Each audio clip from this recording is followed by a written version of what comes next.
Welcome back to the Line Podcast. My name is Aaron Alexander. Today's beautiful episode was with my good friend, Mr. Jim Kwik.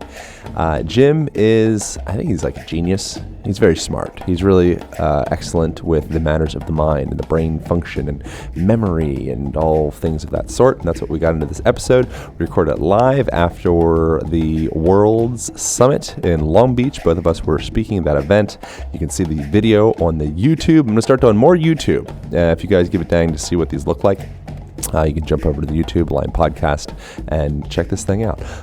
Thanks so much to people for going to the website, alignpodcast.com, alignpodcast.com. Jump on there, start the 5-day movement challenge, sort out that physical body of yours, and with 5 fundamental movements every single human being ought to be sorting out in their daily existence.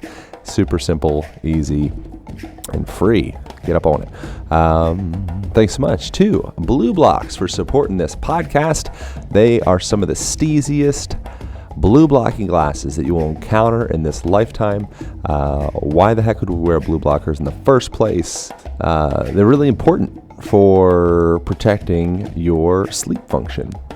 So when you are going to bed and you're putting your sweet, tender little eyeballs, projecting them towards your LED screen of your computer or your cell phone, light bulbs in your house, all the crap, even the fridge light, you open that little mofo up and you get up midnight for snack, which it's not a wise decision, but that's a different story. All that stuff. Throw in some blue blocking glasses, because when you get those light signals penetrating those balls of yours in your face balls, sends a signal that it's time to wake up. And that is a bummer for your internal physiology, because it's not time to wake up, it's time to go to sleep. So you get juiced up with cortisols, and it messes up your whole melatonin levels and circadian rhythms. Like, what is going on, man? Interesting stuff.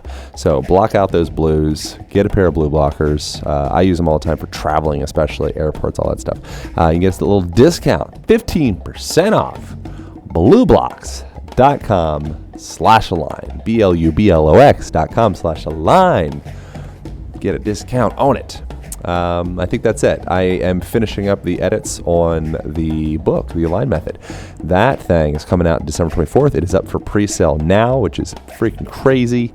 So you can go to Amazon or thealignbook.com and pre-sale that little thing. It's been great. Got endorsements from all sorts of great people. Chuck Liddell and Laird Hamilton and Gabby Reese and Dr. Pearl Mutter and all sorts of doctors. It's great. Anyways, here we go. Back to the Shazal with my good amigo, Jim Kwik. Pow. Align Podcast. Can we sit up front, like? Yeah, whatever you want to do. Or I'm going to be lounging. Oh, yeah, you're going to be. I'm a lounger. Oh, you're going to be in your. I'm loungy. Oh, you're going to be like, oh, okay. And I got a hole in my pants, too. I ripped my pants during the thing. We're recording right now. Podcast started. We're in, Jim Kwik. It's on. Aaron Alexander, let's do this. Official slap. All right, I'm going to represent. What's this shirt all about? Follow your heart. Follow your heart, but bring your brain. What's this heart-brain connection in your experience of life? I think that it's been my experience that there's this resonance between the heart and the brain.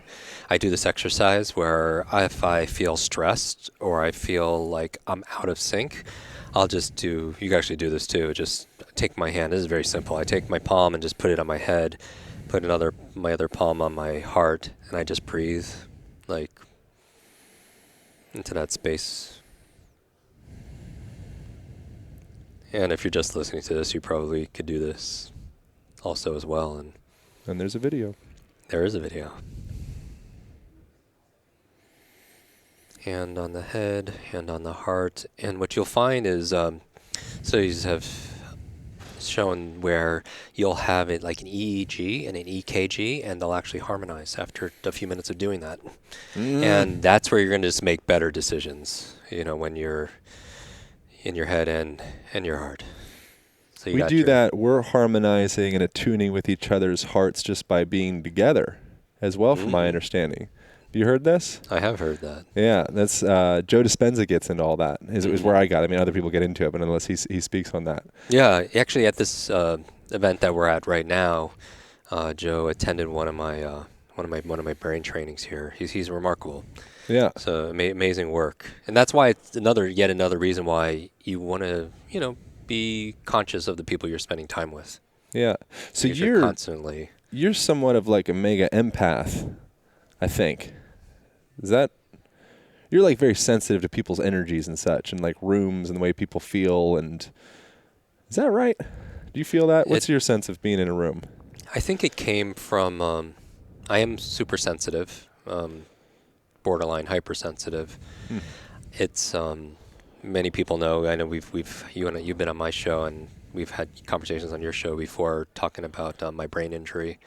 When I had this accident when I was 5, this traumatic brain injury, I became very self-conscious. Like my personality changed because of the trauma, but also socially, we were very, in my family, my family immigrated here from Asia. They're very, very introverted as it was, but after my injury, I became shy, which was more of a self-esteem thing than it is when you're introverted. So I would just watch people because, I'm really into superheroes, and I talk about superpowers. My superpower growing up as a kid was being invisible.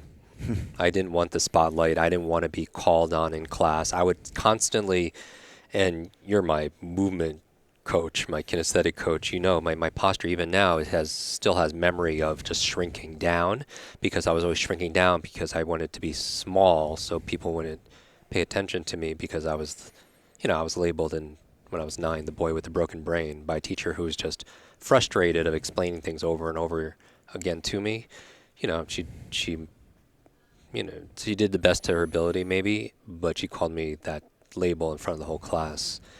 And so I was always shrinking because I didn't want to be called on. I would do a book report, but if the teacher asked me to present it, I would lie. And all those weeks of effort would go into the trash, and I would throw it out because I didn't, it's weird, right? Like my 2 biggest challenges were public speaking and learning. And the universe has a sense of humor because that's all I do. I public speak on this thing called learning. So how was the transition with that? So to answer your question, the reason why I feel like I built these empathetic superpowers is because I would just watch people all the time. Yeah. And because I was suffering and struggling, I would feel suffering and struggling in other people, because I would just observe and get curious, be like a wallflower, and be super sensitive. And because I knew what it felt like to not be enough, I was always, and that's why even when I'm teaching, I go through these, I'm constantly putting myself in situations where I feel uncomfortable. I just started retaking flying lessons. I did this 15 years ago. I started because I want to do things. I want to remember what it feels like to not be able to do something. So I could be a better teacher. And I don't want to take for granted that everyone should be a speed reader or have an incredible memory, and remember what it's like to take on something new, and the insecurity and fear of making mistakes and not being good at it. I want to always be sensitized to that feeling. I think it makes us better coaches. Yeah, so that's most people's number one fear. They say, I don't really know what people's number one fear is, but nonetheless, they say public speaking is like a number one fear for a lot of people, like being seen, potentially being vulnerable, being judged, critiqued. So you go from the absolute extreme end of experiencing that to all of a sudden, for a living, being a professional public speaker. So how do you align yourself before speaking that you're not just shitting your pants? So the past 10 days, I've been on 3 continents, and I've addressed over 15,000 people live. It's still not my go-to, because I still am an introvert. So it's still an introvert is, I feel, my friend Simon Sinek has told me years ago that his functional definition of an introvert is somebody who wakes up with 5 gold coins. Imagine that. And just got a shout out to all our introvert friends out there. One of my favorite books is called Quiet. You should read it, by Susan Cain, which really is a permission book for introverts, saying there's nothing wrong with you, and the power that comes from being an introvert. But Simon says you wake up with 5 gold coins, and every time you interact with somebody, they take one of your coins until you're eventually depleted and you got to recharge. And an extrovert is somebody who wakes up with no coins and they go around connecting with people, and they get coins, and they get energized and energized. That's cool. So for me to do what I do, it's still not natural. I know all the EFT and self-hypnosis but it's not my nature, because I recharge and I replenish, but I do it because I feel like, shame on me if somebody is suffering and struggling the way I did, and I don't help them. And so that's why I did my podcast, and that's why I travel doing this. Now, how do I align before I get on stage? My rituals have pretty much been consistent. I've been doing this now for 28 years. I focus. What gets me out of my nervousness is focusing on the people. Mm-hmm. I will, if I can, go into the audience before, just like I did today at this event, before the people sit down, and I'll sit in their seats. Wow. And I'll kind of feel the room, and I'll imagine looking at me on the stage doing my teaching, but from their point of view. And I sit in their seats, and I sit in 3 different places around, and that's kind of something I always do. How I get my body primed. You've been working on my body for a number of years now. Because I travel, my body holds a good amount of tension. Yeah. So I try to do some stretching. I recently started to do a little animal flow. So we could talk about, we could do that afterwards. But I like to move, because as your body moves, your brain grooves. And we hear sitting is the new smoking, and all these things. But I've learned a lot from you. You've spoken at our events, and I try to incorporate movement all the time. So right before I go on, I'll just loosen my body up, do some deep breathing, and I'm ready to go, because I believe that the life you live are the lessons you teach. I just teach the things on stage. I don't do any mental prep. I trust that it's going to flow through me. That's why. How do you get out of the way of yourself? Just preparation? Just so much preparation that it is you? Yeah, and my preparation comes from living. So I would say that I do the things that I teach. So I think that's the most important thing. I have years ago I got a little bit jaded in the personal development wellness industry, because I sharing stages with some of these people that I grew up listening to or reading. I felt like I knew them, especially the way I read a book or listen to their audio books. But then when I met them, a couple of them really were not anything in a negative way, not empowering way of who I thought they represented. And that was a little bit shocking in terms of their habits and how they treated people or whatever, not congruent with their message, or even what they ate or what they did. I was just really surprised, that's all. And nobody's perfect, and I'm not even suggesting that. It's just, I just document on social media what I'm doing, much like yourself. Who you are on your show is just who you are when we're hanging out. And I just think and you think that would be kind of obvious, but it's refreshing. Yeah. Sometimes. What do you think that is, the duality of people that put on a show or presentation, a performance of their thing, and then they have their life? I think that sounds quite fine. It just sounds so tiring. I just don't have the energy to be able to do that is the reason why. And that's the big, when we hear words that are overused, transparency or authenticity, I feel like for me it really is about energy. And I'm on stage different than I am, when I'm with friends and out socially. On stage, I have to be more dynamic and engaging than maybe is my set point. Yeah. But I do it because I teach accelerated learning, and I know that learning is state dependent, and I need to engage people with a certain level of activity and so. But that is a different side of me, but it's still me. I feel like that we put energy, a lot of people, and all of us to some extent, into 3 different areas. So we put energy into this image of what we want the world to see us as, and then we also put energy towards an image that we fear people we are. You know what I mean? So energy is going into this fear place of where we think we are, and where we have, we feel like we're not enough, and it has all that helplessness. It's like a black hole. Yeah, and then the energy of putting to our true nature. But you're right. If people feel fatigued and they feel tired and they feel burnt out, maybe it's because they're putting this energy into 3 different places as opposed to one, integrated place. Yeah. Yeah. Incongruence.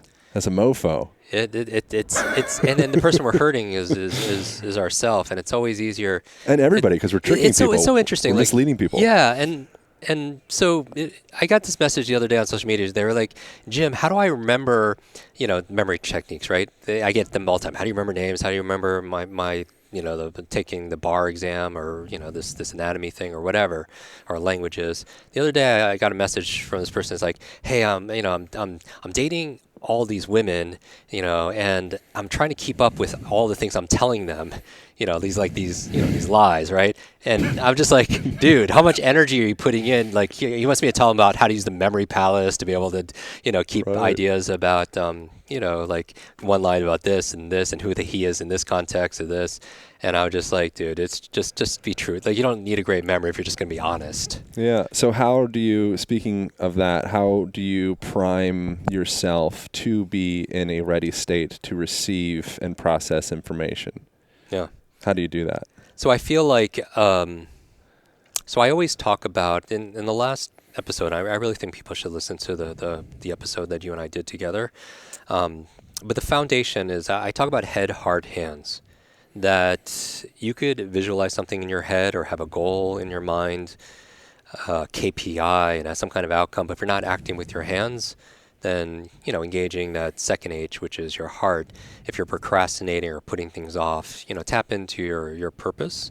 I think motivation is a little bit of a myth when it comes, because I think motivation is important to prime yourself to learn something, but it's not sustainable. You have to kind of pump yourself up a little bit. In the personal development space, they talk about how, motivation is like a warm bath. It just wears off a little bit. But I think for me, I break it down into just 3 parts of motivation, because I want it not a surge of motivation as much as I want sustainable motive for action. And so part of it is tapping into my purpose. Like, a lot of people didn't learn things back in school really well because they didn't see the relevancy. Like, if you think about the Pythagorean theorem and the chemical, elements of the periodic table, sine, cosine, tangent, x, like, people didn't see the reason, so they didn't get the result. Yeah. That information didn't stick because they didn't see how it was practical. So I think the reason and the purpose is very important, to be the clarity around why. Simon Sinek wrote that landmark book called Start With Why. I think people need to tap into that why.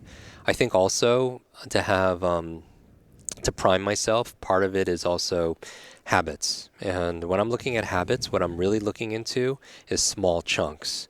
I notice with behavioral change, and we've done 6 episodes on how to create habits and break old bad habits. The through line behind a lot of the work is creating micro commitments where we know, for example, flossing your teeth is good for your health. We know people who floss their teeth, good oral hygiene is going to help them to live longer. But a lot of people surprisingly don't floss their teeth. And so if you did this morning, because I gave a shit about the day. There you go. Exactly. I was like, I got to prime myself. I'm flossing. And we did, and we also did, we both had James Clear on our show talk about atomic habits. And it's like, you don't have to floss all your teeth because maybe that's too overwhelming, because some people, they put things off just because in their mind it's bigger than it really is. Then you just ask them to floss one tooth or get in the habit. Just the tip game. Yeah. Exactly. And so if I wanted somebody, I think it's important for people to read every single day. I think reading is to your mind what exercise is to your body. And we did an episode on how to read a book a week. It actually equates to, this is interesting because you just submitted your book. I'm about to submit my book to my publisher, and I'm doing the word count. The average book, do you know how many words are in your book? Yeah, it's like 78,000. Yeah, so the average is more than average. The average has about 64,000. So that sounds like a lot of words, and I think a lot of people would like to read more and read a book. 50 books a year, that's amazing. One book a week. If the average person reads about 200 words per minute, that's 320 minutes to get through one book. When you divide it by 7, it comes out to about 45 minutes a day.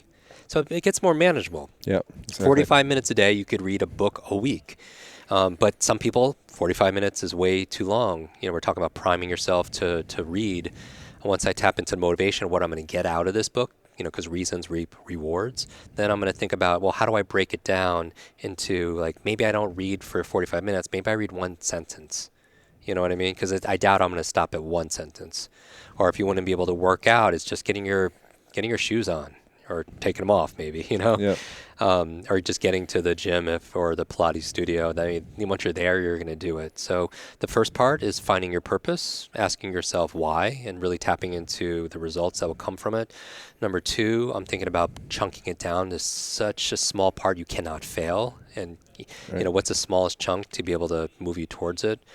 There's something called the Zeigarnik effect. It's a psychologist, Dr. Zeigarnik. She was in Europe, and she was in a cafe, and she noticed that the waitstaff would retain all of the orders that the customers had placed until the orders were delivered. And once the orders were delivered, they would have amnesia.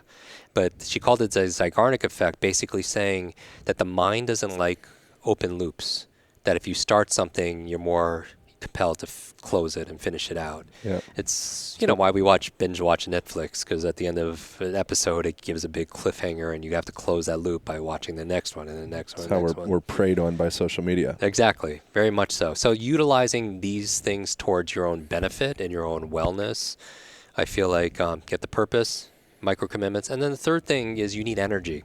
We don't think about it very often, but a lot of people are not motivated or passionate because they just lack the vitality. They suffer from brain fog, mental fatigue, and it's hard to, like if you don't have the neurological, biological energy and the nerve energy, it's hard to be able to complete those things. So, we talked about in the last episode I did with you, 10 of the things I believe really enhance cognitive energy. Things like a good brain diet, things like sleep, things like movement and stress management and so on. So how I get prime myself really is to tap into those 3 forces. I think about what am I going to learn from this and really feel emotionally the benefit. Then I think about what's the smallest chunk, and I'm always looking to optimize my my cognitive load, if you will. I heard recently a statistic, you're probably familiar with this one. It's the specifics, I don't remember exactly, I need your help. But 87% of people, part of the statistic, essentially don't like their work. Right. So there's it was something They're like disengaged. Yeah, like 50% of those people, they call them I think sleepwalking, where they show up. They pour the coffee, they do they're just checked out, and their body's just this machine that does the thing. Yeah. And then a smaller percentage, 20 or something like that, hate their work. They despise it. And then there's this 13%, they're like, man, this is good stuff. I can't wait. Yeah. And I think it's really interesting. We're doing all these tactics to fight brain fog and all this stuff. And it's like, well, if 87% of you don't actually want to be here, it's like maybe brain fog is like a good indication that it's time for an adjustment. And I think it's everything, these emotional things that we feel aren't necessarily bad. They could serve us because they're these signals for action. Like I want to feel fear or discontent, or maybe when I feel nervous before a talk, maybe that's great because that's energizing me and it's sending me a signal that I need to prepare, or I need to be present, or I need to be able to show up. So I feel like if people are dissatisfied and not engaged in their work, or they feel like they're checked out, I think check your environment, because the environment really affects your internal environment. Yep. And I feel like also a lot of people who complain about being burnt out, it's not or they're tired, like this fatigue all the time. It's not necessarily because they're doing too much.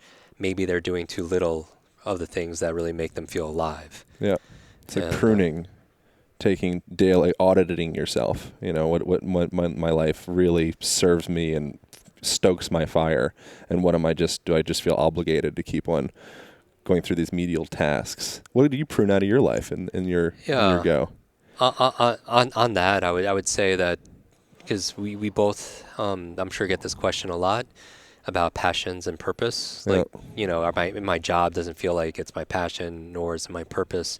For me, I really think that a lot of people need more novelty. They need to actually give themselves more stimulus sometimes, just like you would a child if you're a parent, and give them enough stimulus and novelty to see what they gravitate towards.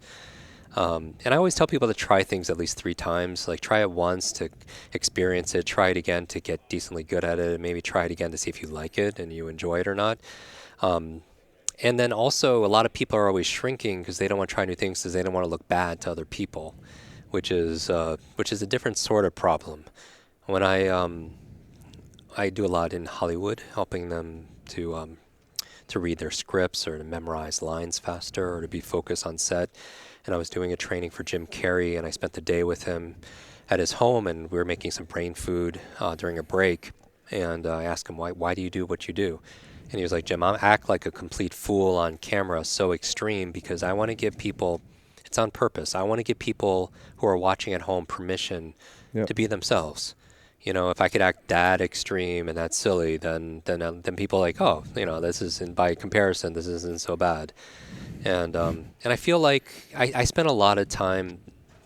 I get a little bit choked up when I think about it. I spent a lot of time in nursing homes, in senior centers, and while I train at the Cleveland Clinic, the Center for Brain Health, their doctors, their caregivers, their patients, because I'm very, I'm really an advocate for brain health and brain fitness.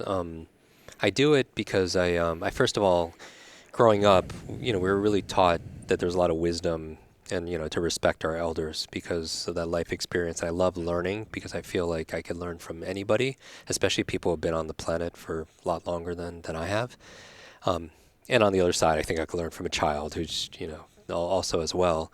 But the other part about it is I lost my grandmother when my parents came here. They, it was didn't speak the language. That story. Had zero money. We lived in the back of a in the laundromat that my mother worked at. But so my parents had multiple jobs. So my dad left where he lived in Asia because both his parents had passed and they couldn't afford to, feed him. So he lived with an aunt in the United States, and so his aunt raised me that was my grandmother, but she, when I was going through my brain injury when I was about 5, 6, 7 years old, and that challenge, she was losing her mind and to dementia, to Alzheimer's, and it's really hard as a child that the impression just to talk to her, and she would call me by a different name or she would repeat something she just said 30 seconds ago. When people lose their memory and their mind, they lose part of who they are, right? Like, because who are we other than like this story that we remember? Yeah, very much so. And so I spent a lot of time with seniors, but the common, besides polishing off their memories and helping learning, I also hear regret. When you're at those final stage of your life and you're vulnerable, you share the things that you feel like you could have done differently. And the common regret I hear continuously for 2 decades is somehow some people live their life differently and they would do it differently, but they somehow limited themselves because of they chose a career because it was expected by their parents or by friends, or the keeping up with the Joneses, or they didn't date this person they were really connected to because of what other people would think. And I always tell people, like, when we're taking our final breaths, none of other people's opinions or our fears, their expectations, none of it's going to matter. What's going to matter is how we lived, how we loved, how we laughed, how we learned, those things. So come from that place. And that's what I feel like those are essential for us to feel fulfilled and joy and happiness when we're growing and we're giving. And I feel like we get one life. Why aren't we running like we're on fire towards our wildest dreams? And some of it, I think, is we know our passions and purpose, but they're buried under other people's opinions and expectations. And this is very real, raw for me, because I lost a good friend recently, a couple weeks ago. You might know him, or I know a lot of people listening probably know his work, Sean Stevenson. Sean Stevenson we've been friends for over a decade. They call him the 3-foot giant. Yeah. And he has he was born with a bone disease where even went through the process of being birthed, he had broke bones.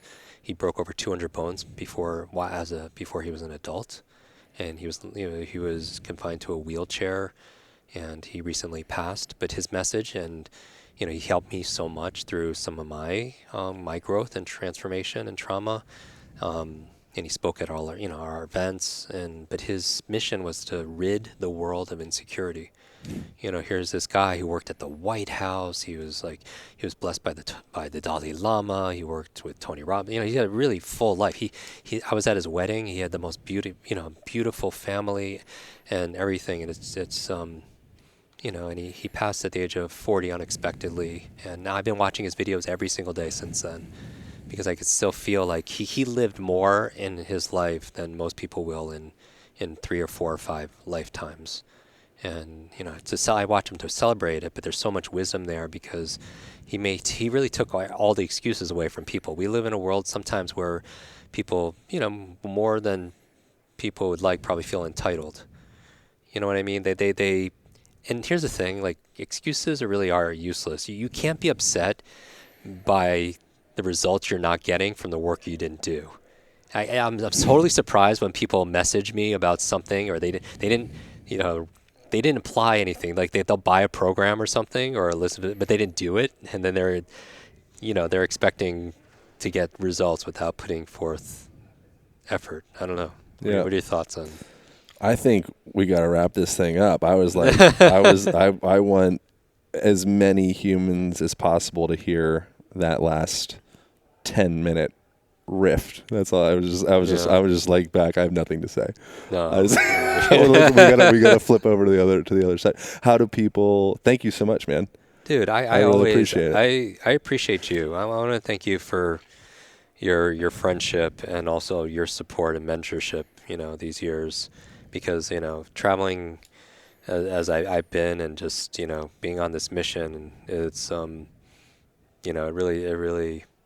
it means everything. And I really do believe a big part of it is spending time with people that you admire. And Yeah. I'm saying to people who are listening that everybody needs somebody who encourages them, Yeah. who supports them, or cheerleads, or challenges them. And if you haven't found that person yet, be that person for somebody else. And most importantly, be that person for you. Because if you're struggling with burnout, or you feel like your energy is being dissipated, part of self-love and self-care, part of it is falling in love with that person in the mirror who's been through so much but is still standing, right? Yeah. And nothing's going to fill your cup and your soul what you could give you. Nobody on the outside. But I would also say part of self-love is making sure that every time we say yes to somebody or something, that we're not saying no to ourselves. And I would remind everybody who's listening, and you might be applying this even better than I am, but just a reminder for the times we're not, is as part of self-care is setting boundaries on our time, on our emotions, on our heart sometimes, because you can't give what you don't have. But I want to appreciate, you always fill my cup, so I appreciate it. Thank you for the great work that you do, and so Thank you, man. say that publicly. And Thank you, brother. awesome. I appreciate that. Yeah. People, podcast. I would love it if people, we have a 10-15 minute podcast. You've been on it. I'll co-release this as well, so if people enjoyed this and they're still with us in the ride, then so we're going to jump do over yours right now. That's perfect. Yeah. And then I would challenge everybody to do this, because I always think everything has to come to some kind of action. I would challenge everyone, if you got some value out of this, take a screenshot of this episode, tag Aaron, tag myself in it, post it, and share your big aha, or maybe one new thing you're going to do because of it. It could be that really small little thing, because I feel like you can learn it better if you teach it and you share it. It becomes more of who you are. So it's not something you heard on a podcast. It's like integrated into your identity. And when we teach something, we get to learn it twice. So take a screenshot, tag us both in it so we can see it, share your big aha. And as always, I'll reshare and repost some of my favorites. I can't wait to read it. Oh, me too. Thank you so much. Dude. Thank you, brother. Thanks for listening. human beings out there. We're going to jump over to, what is your podcast called? Kwik Brain. Kwik Brain. Jumping over to Kwik Brain. Kwik All Brain. right. Over now. Thank you. Hope you guys enjoyed that conversation as much as I did. I want to present y'all with a fun opportunity of starting a program that I created called the Align Method Online Program that focuses on unwinding the unsightly patterns of staring into technology, essentially. So forward head posture, rolled forward shoulders, hyperkyphotic spine, disengaged glutes, knees collapsing in.